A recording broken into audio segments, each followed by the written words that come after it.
Hello students, welcome to the online classes. In previous class, we have already discussed the external structure of lungs. Today, we will discuss the internal structure of lung.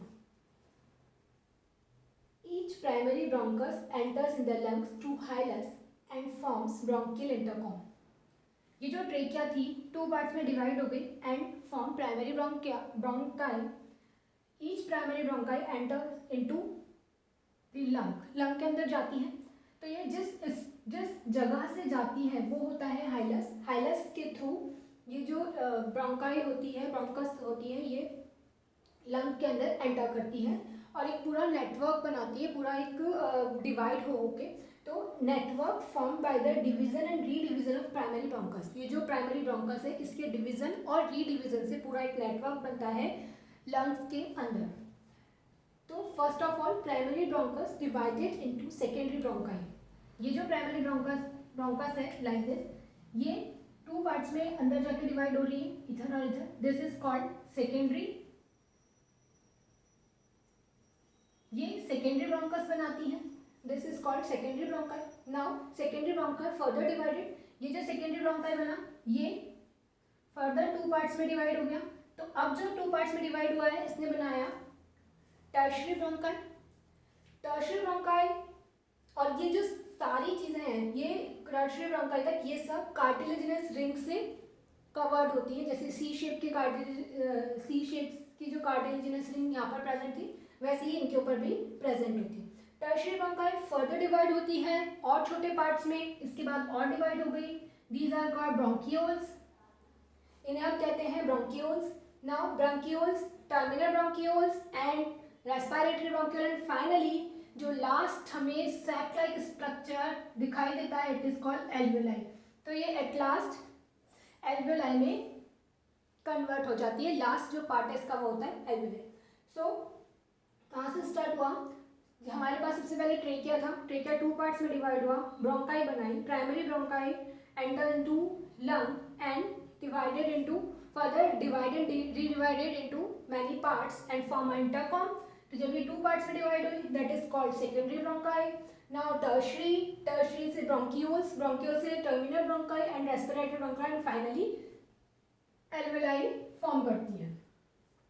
Each about of 0.1 millimeter in diameter. ये जो alveoli होती है 0.1 diameter की structure है और main site of respiration भी यही होती है क्योंकि एक्सचेंज ऑफ गैसेस इसी जगह पर जाकर होगा. इसी के बाद ब्लड कैपिलरीज के थ्रू जो एयर है वो कहाँ पर जाती है? लंग्स, टिश्यूज के पास और सेल्स के पास जाती हैं.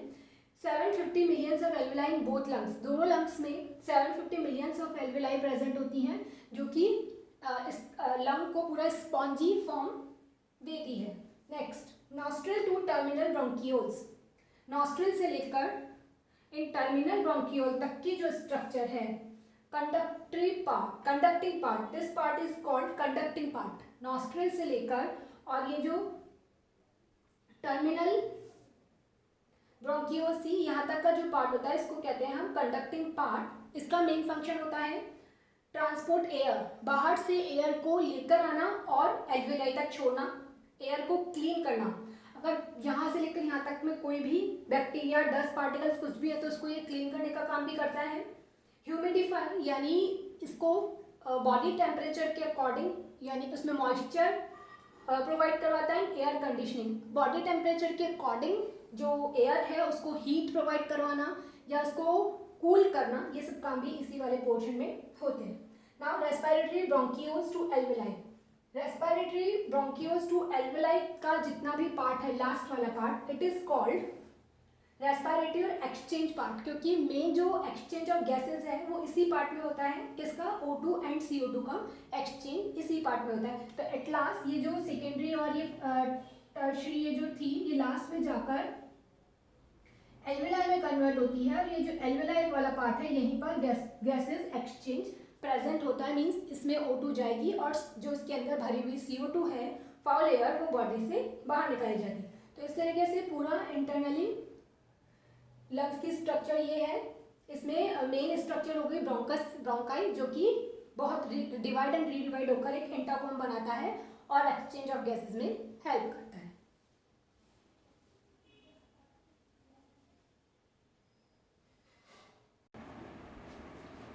Now steps of respiration.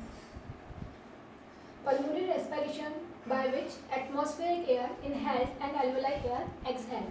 It means respiration में जो स्टेप है इसमें सबसे मेन है कि एटमॉस्फेरिक एयर को इनहेल करना, उसको बाहर से लेना यानी O2, atmospheric air means O2 को इनहेल करना, and alveoli air means CO2 को बॉडी से बाहर निकालना। सबसे पहला स्टेप होता है रेस्पिरेशन का कि जो हमारी नॉस्ट्रल्स हैं या हमारा पूरा रेस्पिरेटरी ट्रैक्ट है उसके थ्रू O2 को एल्वेलाई तक पहुंचाना और एल्वेलाई में जो फाउल एयर है उस फाउल एयर को बाहर निकालना यानी CO2। Diffusion of gases O2 and CO2 across the alveoli. अब हम बात करेंगे दिस इज एल्वेलाई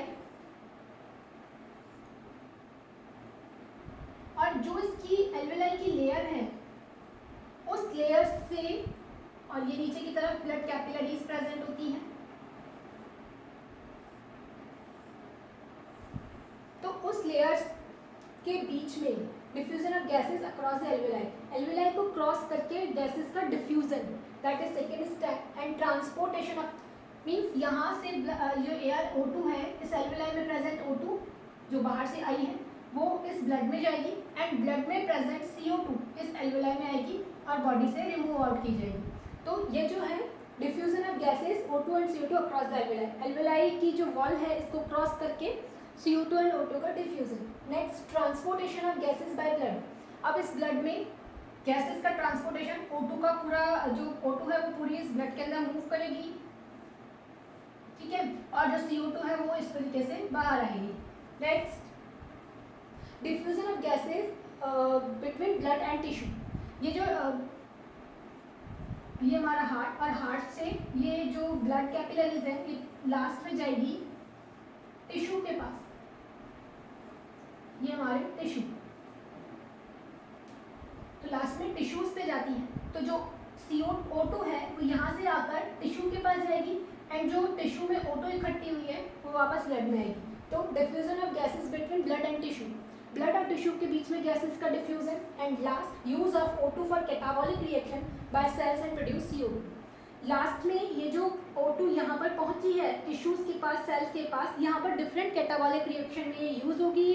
डिफरेंट जो सबस्ट्रेट हैं उनको लार्ज मॉलिक्यूल को स्मॉल मॉलिक्यूल में कन्वर्ट करेगी, लाइक ग्लूकोज C6H12O6 को CO2 में कन्वर्ट करेगी, और जो CO2 बनी है और उससे हमें एनर्जी मिलेगी। तो ये कैटाबॉलिक रिएक्शन और we can say metabolic reaction में काम आती है। यहाँ से जो O2 आई है और इस O2 की वजह से जो C6H12O6 हमारी टिश्यूज या सेल के पास था वो कन्वर्ट होगा CO2 में। तो जो CO2 यहाँ बन रही है वो यहाँ से वापस बाहर आएगी और इस तरीके से पूरा ये स्टेप जो है रेस्पिरेशन के ये चलते हैं।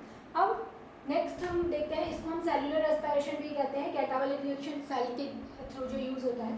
Now mechanism of respiration. Mechanism ये तो हमने देखा कि स्टेप्स क्या थे। अब देखते हैं मैकेनिज्म मीन्स कैसे जो एयर है वो हमारी बॉडी के अंदर इनहेल हो रही है, कैसे हमारी बॉडी के अंदर जाती है और कैसे जो एयर है वो बॉडी से बाहर निकलती है। हमें कभी भी सांस लेने के लिए सोचना नहीं पड़ता कि सोच ले जल्दी जल्दी सांस भर लें और फिर काम करें, ऐसा नहीं होता। अपने आप एयर अंदर जा रही है और अपने आप एयर बाहर जा रही है। तो इसमें क्या इन्वॉल्व है?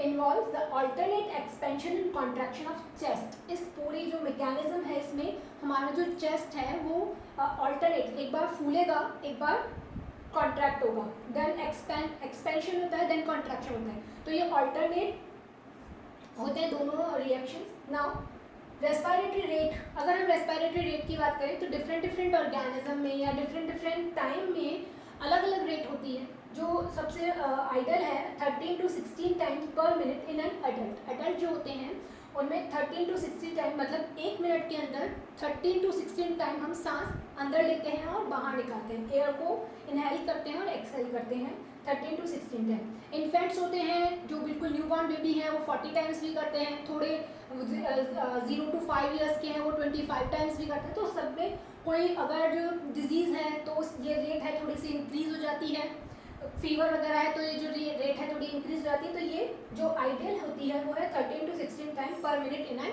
Adult. Now respiratory movements involve 2 phases, inspiration and expiration. Inspiration means inhaling, यानी एयर को अंदर लेना, एंड एक्सपीरेशन मीन्स जो फाउल एयर है उसको बॉडी से रिमूव आउट करना। Now it involves in taking of fresh air in the alveoli, बाहर से फ्रेश एयर को लाकर एल्वेलाई तक पहुंचाना, दैट इज इंस्पिरेशन।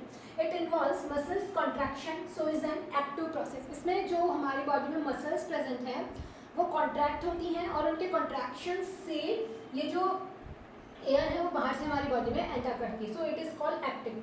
बट जो expiration it is opposite to inspiration, it involve the expelling of foul air out of the body. इसमें क्या था, in taking of fresh air, fresh air यानी O2, जो O2 वाली जो एयर होती है वो अंदर आती है, बट इन दिस केस जो फाउल एयर है मीन्स CO2 वाली जो एयर है वो बॉडी से रिमूव आउट की जाती है। तो दोनों में major difference. And second difference is it involves the relaxation of inspiratory muscles. जो मसल्स यहाँ पे कॉन्ट्रैक्ट हुई हैं वही मसल्स यहाँ पे रिलैक्स होंगी, तो it involves the relaxation of the inspiratory muscles, so it is called passive process. It is active process because यहाँ पे जो मसल्स होती है वो कॉन्ट्रैक्ट कर रही है, तो ये एक्टिव प्रोसेस है। और यहाँ पर जो मसल्स ऑलरेडी कॉन्ट्रैक्ट हो चुकी हैं वो रिलैक्स करेंगी, सो it is called passive.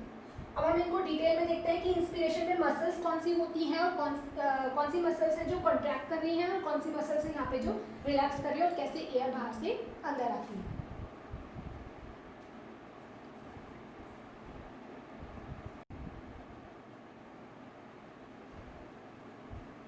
Now, during inspiration or inhalation, two types of muscles are radial muscles of diaphragm and external intercostal muscles of ribs. Two types की मसल्स काम करती हैं, radial muscles of diaphragm. सबसे पहले ये structure देखते हैं हम, दिस इज वर्टिब्रल कॉलम। अगर हम इसे झुके हुए इंसान की अगर बात करते हैं ह्यूमन की, तो this is vertebral column, this is sternum, जैसे मैंने बताया था आगे की तरफ स्टर्नम होती है, पीछे की तरफ वर्टिब्रल कॉलम, साइड में रिब्स, पूरी थोरेसिक कैविटी बनाती है।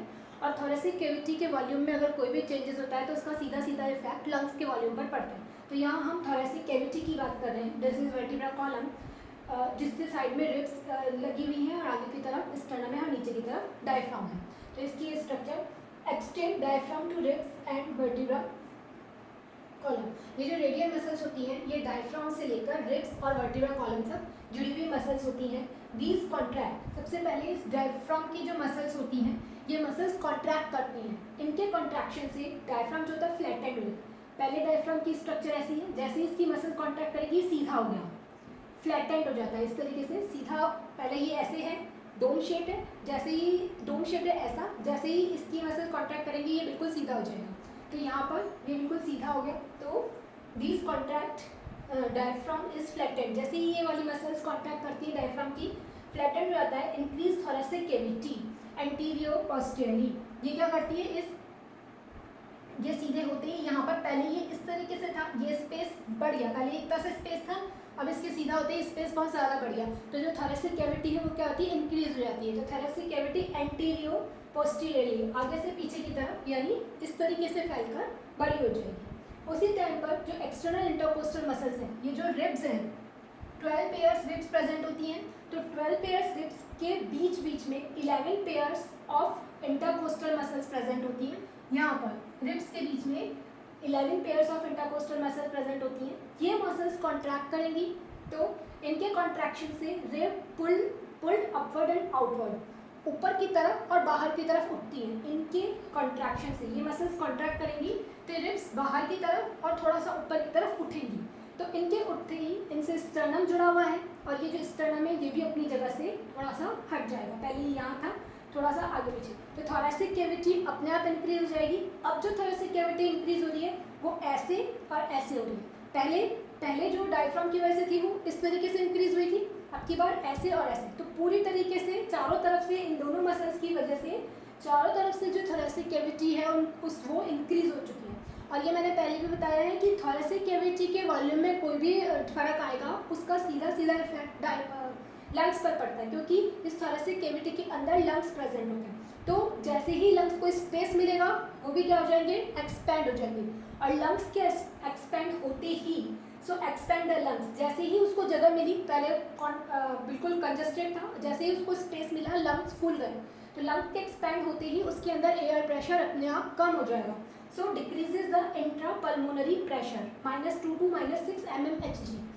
एटमॉस्फेरिक प्रेशर के कंपैरिजन में जो लंग्स का प्रेशर है, एल्वेलाई का प्रेशर है, वो कम हो जाएगा और उनके प्रेशर के कम होते ही जो बाहर की एयर है, मतलब अंदर O2 का प्रेशर कम हो गया क्योंकि लंग्स फूल चुके हैं, तो बाहर की जो एयर है अपनी हायर कॉन्सेंट्रेशन, हायर प्रेशर से लोअर प्रेशर की तरफ अपने आप अंदर की तरफ एंटर करती है। So fresh air rushed into the lungs. जो फ्रेश एयर है वो बाहर से अपने आप लंग्स की तरफ अंदर आएगी। एक बार फिर से सुनिए, दो तरह की लेयर्स मसल्स होती है, radial muscles of diaphragm and external intercostal muscles of ribs. तो डायफ्राम की मसल कॉन्ट्रैक्ट करती है तो डायफ्राम फ्लैटन होगा और थोरेसिक कैविटी जो होती है वो इंक्रीज होगी। उसी टाइम पे अगर एक्सटर्नल इंटरकोस्टल मसल जो रिब्स के बीच में प्रेजेंट है 11 पेयर्स, ये कॉन्ट्रैक्ट करती है तो रिब्स अपनी जगह से डिसलोकेट होती है और उनके डिसलोकेशन से जो थोरेसिक कैविटी है वो इंक्रीज होती है और थोरेसिक कैविटी के इंक्रीज होते ही जो लंग्स है उनका वॉल्यूम भी वो भी एक्सपेंड हो जाते हैं क्योंकि स्पेस मिल जाता है और उनके एक्सपेंड होते ही जो उनके अंदर प्रेशर है, एयर प्रेशर, वो डिक्रीज होगा और एयर प्रेशर के कम होते ही बाहर से जो एयर है वो अपनी higher concentration, higher pressure to lower pressure अपने आप हमारे लंग्स में एंटर करती है। So fresh air rushed into the lungs. इसमें मसल्स कॉन्ट्रैक्ट एंड रिलैक्स हो रही है, so it is called active phenomena. और नेक्स्ट है expiration just supported to inspiration. इसमें क्या होता है, relaxation of diaphragm muscles and intercostal muscles. जो दोनों मसल्स पहले कॉन्ट्रैक्ट हुई थी, नाउ दीज आर रिलैक्स्ड, अब बिल्कुल रिलैक्स हो जाएंगी। इनके रिलैक्स होते ही जो डायफ्राम पहले फ्लैटेड हुआ था, सीधा हुआ था, वो अपनी पोजीशन में आने लगेगा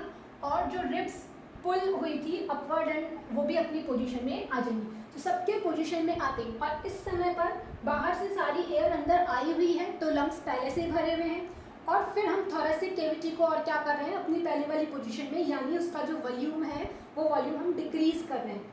इंटरकोस्टल मसल इन दोनों के रिलैक्सेशन से थोरेसिक कैविटी क्या हो जाएगी, डिक्रीज हो जाएगी और जो लंग्स है वो ऑलरेडी फाउल, क्योंकि उसमें एयर आ चुकी है तो फाउल एयर से भर चुके हैं वो, क्योंकि जो O2 थी वो टिश्यू तक गई और वहाँ से CO2 ने उनको पूरी तरीके से भर दिया है लंग्स को। तो उस समय उनका जो थोरेसिक कैविटी जो है वो डिक्रीज होगी तो सारा प्रेशर किसके ऊपर पड़ेगा, लंग्स पे पड़ेगा।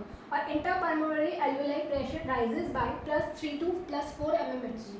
तो अब की बार लंग्स जो था उनका प्रेशर एटमॉस्फेयर के कंपैरिजन में हाई हो चुका है। तो प्रेशर हाई होते ही जो फाउल एयर है come out from the lungs, lungs से जो फाउल एयर है वो बाहर निकल आएगी और सारी की सारी हम एयर को हम एक्सेल कर देंगे। तो ये पूरा मैकेनिज्म है। इसमें 2 टाइप्स की मसल अपना रोल प्ले करती है, radial muscles of diaphragm and external intercostal muscles of ribs. तो इस तरीके से पूरा ये मैकेनिज्म है, मैकेनिज्म ऑफ रेस्पिरेशन।